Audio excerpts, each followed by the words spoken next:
여러분 안녕하세요. 문학 강준영입니다. 네, 이번 시간에는 문학의 다양한 모습에 대해서 알아보는 시간을 갖겠습니다. 원래 옛날에 매체가 발달하지 않았을 때 초기에는 문학은 대부분 노래로 불렸어요. 그러니까 막 지금처럼 종이에 인쇄가 된 문학 작품을 보고 이런 역사가 길지 않았습니다. 그래서 뭐 문학과 어떤 음악 이런 것들의 경계가 그렇게 명확하지 않았어요. 지금에 들어서야 이제 뭐 문학과 어떤 음악 이런 경계들이 조금 명확해졌죠. 그래서 문학은 예전부터 음악과 굉장히 밀접한 관련이 있었어요. 근데 문학이 음악하고만 관련이 있느냐? 그렇지 않습니다. 미술과도 되게 관련이 있었어요. 여기 이제 또 이때 설명을 할 텐데, 훌륭한 미술 작품이 문학 작품을 쓰는 영감을 주기도 하고, 또 문학 작품이 훌륭한 미술품을 만드는 원천이 되기도 해요. 그러니까 무슨 말이냐면 미술 따로, 문학 따로 이렇게 존재하는 게 아니라 얘네들끼리 서로 영향을 주고받기도 한다. 뭐 예술뿐만 아니라 문학이 이제 기술과 결합을 해서 나타나기도 합니다.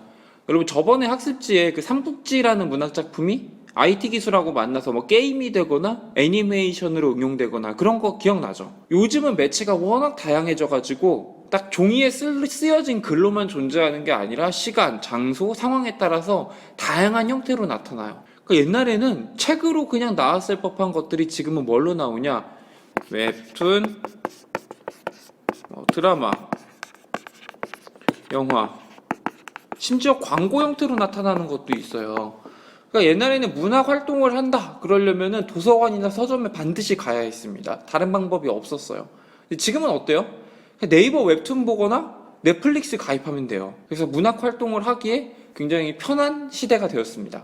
자, 이렇게 다양한 매체가 등장하는 시대에 문학 작품이 어떤 다른 분야랑 만나는 사례가 뭐가 있나요? 그때 많이 언급되는 시가 있습니다. 약간 아주 최근의 시는 아니고 몇십 년 되긴 했는데 그래도 이제 많이 언급이 돼서 갖고 왔습니다. 여러분 프린트 학습지 첫 번째 장의 시를 한번 볼까요? 네, 김광섭의 저녁에라는 시인데요. 일단 어떤 시인지 우리가 내재적 관점에 충실하게 다른 요소들 다 빼고 이 시의 시어만 가지고 한번 감상을 해보겠습니다. 볼까요? 저녁에 김광섭. 저렇게 많은 중에서 별 하나가 나를 내려다본다. 이렇게 많은 사람 중에서 그 별 하나를 쳐다본다. 밤이 깊을수록 별은 밝음 속에 사라지고 나는 어둠 속에 사라진다. 이렇게 정다운 너 하나 나 하나는 어디서 무엇이 되어 다시 만나랴. 네, 그러면 하나씩 볼까요? 이 시의 화자는 누구죠? 나죠. 나를 내려다보는데요. 내가 내 얘기하니까 화자는 나. 시적인 상황은 어떻죠? 지금 뭐하고 있습니까? 네, 이 화자는 별 보고 있어요. 별을 쳐다본다잖아요. 그러면 나와 별의 이별을 가져온 건 뭔가요? 밤이 깊을수록 이게 사라진다고 했으니까 밤이겠네요. 그리고 나와 별의 관계를 직접적으로 표현한 시는 뭐죠? 이렇게 정다운 너 하나 나 하나 이렇게 나와 있네요. 그렇다면 내 소망은 뭡니까? 어디서 무엇이 돼서 다시 만나랴.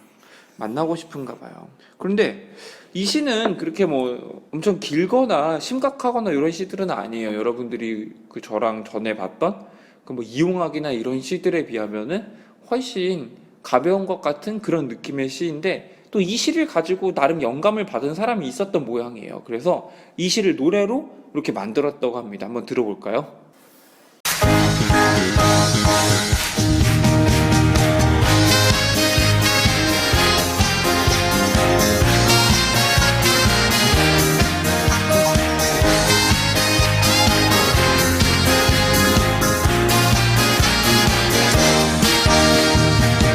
저렇게 많은 별들 중에 별 하나가 나를 내려본다. 이렇게 많은 사람 중에 그 별 하나를 쳐다본다.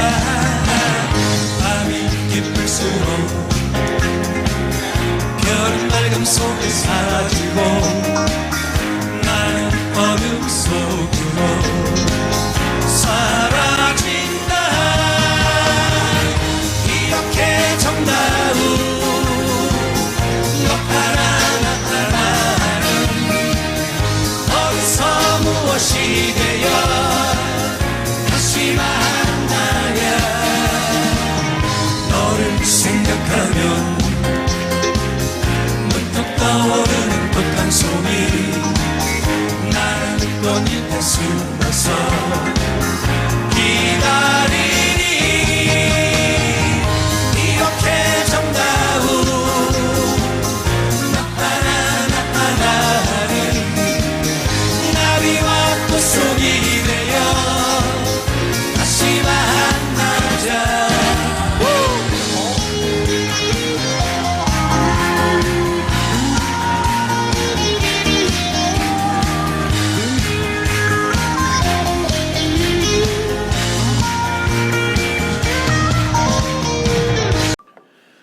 네, 여러분 노래는 잘 들었나요? 네, 좀 오래된 노래라서 여러분들이 이걸 들으면서 쌤 취향 왜 이래? 왜 이럼?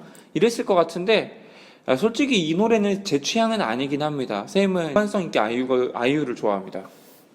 예, 아무튼 이 시가 노래로 만들어질 쯤에 시인 김광섭의 친구이자 화가였던 김환기 화백이라는 사람이 있는데 이 사람은 뉴욕에서 그림 그리고 있었어요. 뉴욕.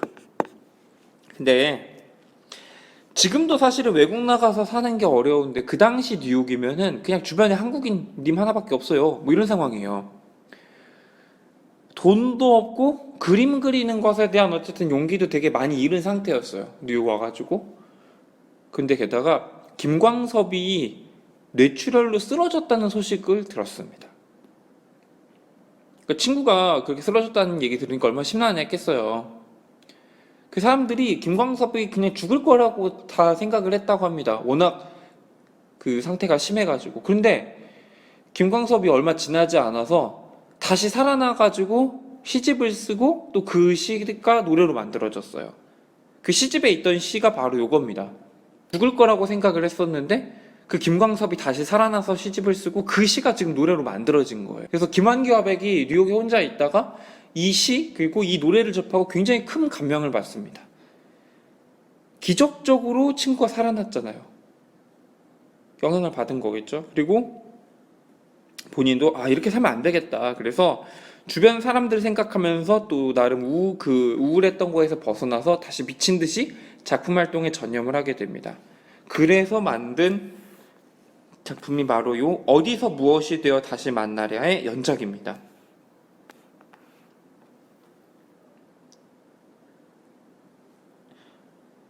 그럼 김환기에 대한 내용도 여러분들 좀 알고 싶죠? 네, 김환기에 대한 영상도 제가 좀 준비를 해봤습니다. 여러분 같이 볼까요?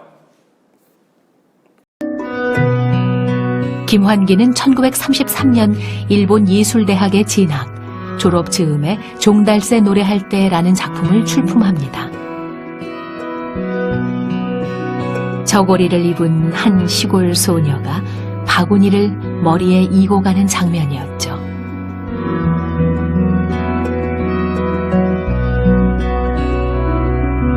이후 대학을 졸업한 김환기는 4년 만에 고향 안주하도로 돌아옵니다.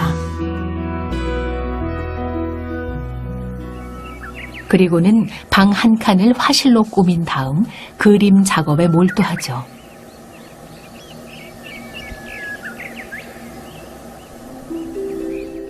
작품 론도는 그렇게 탄생됐습니다.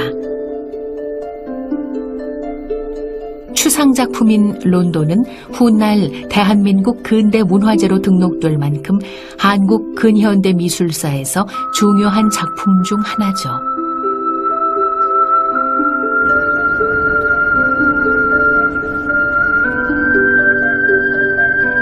오늘날 안주하도 사람들이 김환기를 얼마나 자랑스러워하는지는 섬 곳곳의 풍경을 통해 알 수 있습니다.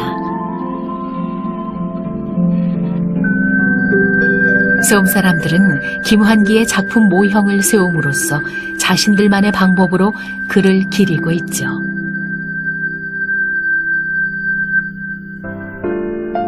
(1944년) 김환기는 시인 정지용의 사회로 김향안과 결혼합니다.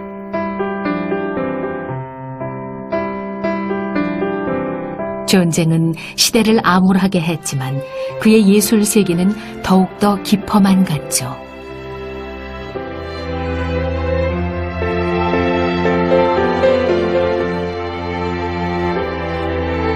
김향안과의 결혼으로 생활이 안정되자 김환기는 보다 차원 높은 한국적 미의식에 심취하기 시작했습니다.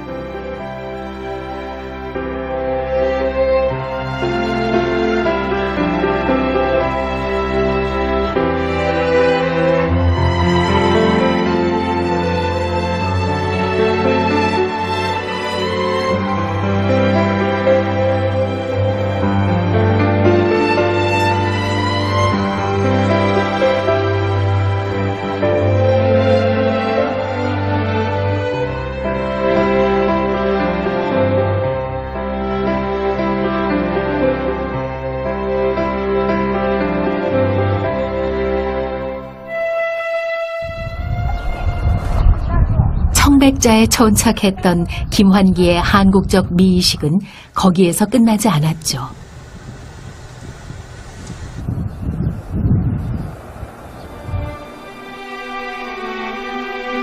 환기미술관에는 그가 평생 일궜던 모든 예술적 성취가 고스란히 보관돼 있습니다.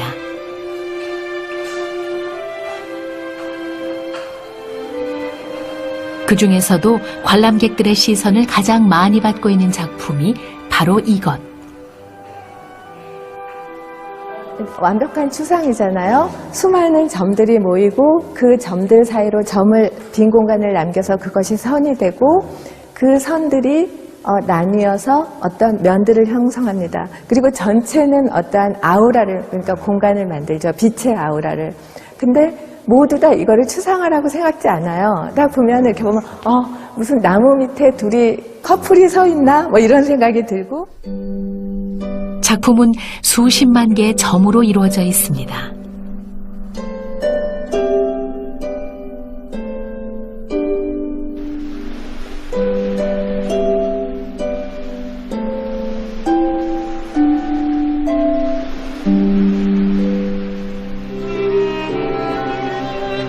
점 하나하나는 사람이며 섬이고 그의 말처럼 총총한 밤하늘의 별입니다.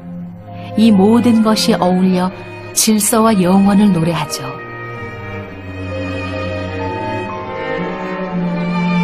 일찍이 파리 유학 시절 김환기는 이렇게 적었습니다.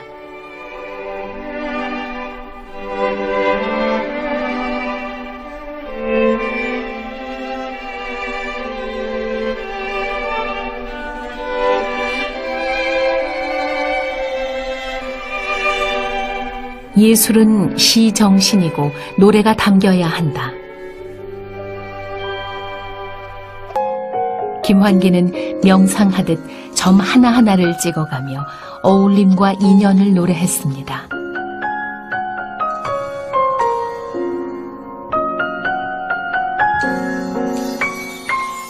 저렇게 많은 별들 중에 별 하나가 나를 내려본다.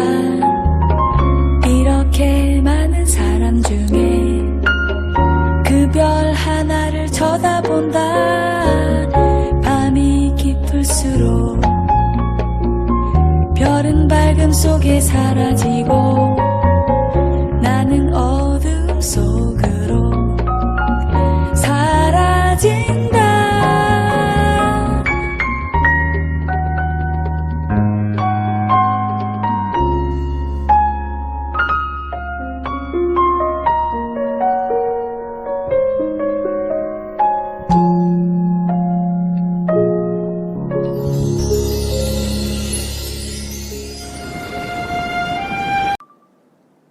네, 여러분 영상은 잘 봤나요? 다음 시간에는 다메체 시대의 소설이 꼭 종이책이 아니라 다른 형태를 가질 수 있다는 걸 좀 보려고 해요. 웹소설. 여러분들 웹소설 읽어본 적 있어요? 그 네이버라든가 다른 플랫폼들 통해서 소설이 이제 종이책이 아닌 형태로 보급이 되고 있어요, 점점. 그러니까 뭐 전자책 형태로 보급되는 것도 있지만 아예 책의 형태를 벗어나서 인터넷의 어떤 페이지에 들어가서 그냥 보는 거예요. 책 읽듯이 보는 게 아니라 마우스 스크롤을 내리는 겁니다. 여러분들이 다음 시간에 읽을 김동식의 개미인간 배짱이인간은 작가가 인터넷에 자기가 연재한 글들을 묶어가지고 나중에 책으로 출판된 건데요. 그러니까 원래부터 책으로 나온 게 아니라 인터넷에 게시한 글들이었어요. 그냥. 이 작가는 되게 놀랍게도 중학교 중퇴했어요. 그리고 공장에서 지금 10년째 일을 하고 있는 공장 노동자입니다. 지금도 공장에서 일을 하고 있어요. 그래서요, 이 사람이 인터넷에 사람들이 글 쓴 걸 보고서 나도 한번 써보겠다 해서 연재를 시작을 했는데 이 사람은 댓글을 보면서 글 쓰는 방식을 바꿨대요. 조금씩 다듬어 나가고. 그래서 여러분들이 다음 시간에 이 개미인간 배짱인간을 보면은 야 이게 문학 수업 자료야? 하는 생각이 들 정도로 글이 쉽고 간단합니다. 그래서 여러분들 다음 시간 수업을 듣기 전에 한번 빠르게 읽어봤으면 좋겠어요. 여러분들 보는 무협지나 판타지보다도 글이 쉬워요. 네, 그러면 오늘은 여기까지. 안녕히 계세요.